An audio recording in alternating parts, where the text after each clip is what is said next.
Kabar ini, kabar terkabar. Organisasi, urusan yang lain ijazah nih tanya Pak lagi. Soal ijazah kan, ini penting nih. Tadi kasih lihat. Sebetulnya ijazah tanya Mas Roy aja lah. Udah kasih lihat yang tadi ngomong itu yang penting. Iya, jadi sebetulnya udah bolak-balik kalau masalah ijazah ini Pak Jokowi udah menegaskan bahwa ijazahnya memang ada. Ya, dan kita tadi dipetunjukkan bahwa ijazah Pak Jokowi itu ada, dan Pak Jokowi juga udah menunjukkan ke rektor, ke dekan. Jadi bukan hanya menepis semua isu-isu dan keraguan bahwa ijazah Pak Jokowi itu hilang, terbakar, tetapi memang ada dikeluarkan UGM dan masih dipegang oleh beliau. Jadi selesai isu ijazah itu ya. Ya, bagus ya. Iya. Ijazah apa tadi Pak? Udah yang ini. Udah asli. SMA? Oh, nggak usah. Kita ke situ. Kuliah aja berarti ya? Kau no ijazah sama Iya Pak. Sekjennya Pak. Anda tentu tahu saya pendukung Jokowi Tulen. Karena itu, Anda pun pasti tahu, saya tidak suka atau bahkan muak dengan tuduhan-tuduhan Roy Suryo, Dr. Tifa, Rismon Sianipar, dan gerombolannya. Tapi betapapun saya sebal dengan mereka, saya tetap menganggap kita harus fair, harus adil. Dan inilah yang saya khawatirkan sekarang. Serangan balik ke arah para pembenci Jokowi ini sudah mulai berbahaya, mulai mengada-ada. Ini mungkin saya lontarkan karena saya tidak percaya dengan apa yang disebut analisis paranormal. Pada para pelaku ilmu mistis, saya harus minta maaf. Tapi saya tidak bisa menerima itu sebagai kebenaran. Masalahnya, ini sekarang digunakan untuk menyerang Roy dan kawan-kawan. Saya langsung saja tunjukkan contohnya. Ada sebuah video di kanal YouTube Pintu Misteri. Di dalamnya ada seorang tokoh bernama Ki Macan. Pekan lalu dengan menggunakan kartu tarot, dia menganalisis Roy, Dr. Tifa, dan Rismon. Isinya luar biasa menarik, tapi tingkat kebenarannya sangat meragukan. Ki Macan ini menggambarkan bahwa di belakang Roy ada seorang nenek yang berada di atas banteng. Bahwa Roy sendiri impoten. Putra Dr. Tifa adalah pengguna narkoba. Dr. Tifa sendiri berselingkuh dan Rismon juga mengkonsumsi ganja. Luar biasa bukan? Tapi seberapa benarkah tuduhan itu?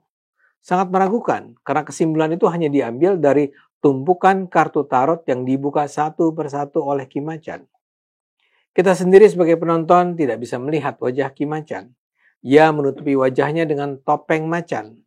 Tapi ya terlepas dari wajahnya, saya gambarkan saja secara terperinci apa yang menurut Ki Macan dibacanya agar Anda bisa menilainya sendiri. Pertama, soal siapa yang berada di belakang Roy. Menurut Ki Macan, dalang di belakang Roy adalah seorang wanita yang tergambar sedang menaikkan barangnya ke atas banteng. Nenek ini dendam sekali pada Jokowi. Nenek itu juga adalah emaknya Ratu Tikus. Siapakah nenek yang dimaksud? Ki Macan tidak menyebutnya secara jelas. Tapi dari apa yang dikatakannya hampir pasti. Yang dia maksud adalah Megawati dan putrinya si Ratu Tikus adalah Puan Maharani.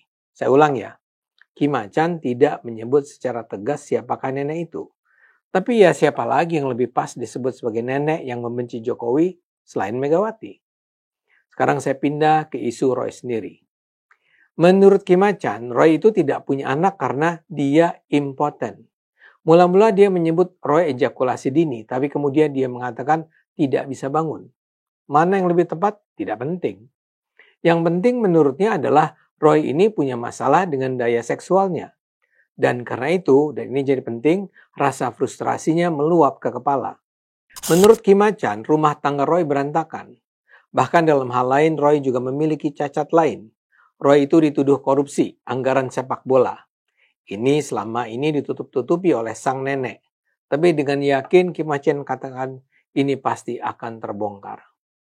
Tak lama lagi Roy akan tertangkap. Semesta akan membongkar kejahatan Roy, kata Ki Macan. Selain itu, yang penting juga dikatakan ijazah Dr. Roy juga palsu. Selanjutnya, Ki Macan membahas Dr. Tifa. Tifa itu menurutnya rapuh. Salah satu persoalan terbesarnya, anak Tifa adalah pecandu narkoba. Karena itu, kata Ki Macan, jangan pernah tertipu oleh selimut dusta orang-orang yang jahat ini. Selain itu, Kim Macan juga mengangkat satu rahasia yang kelam dari Tifa.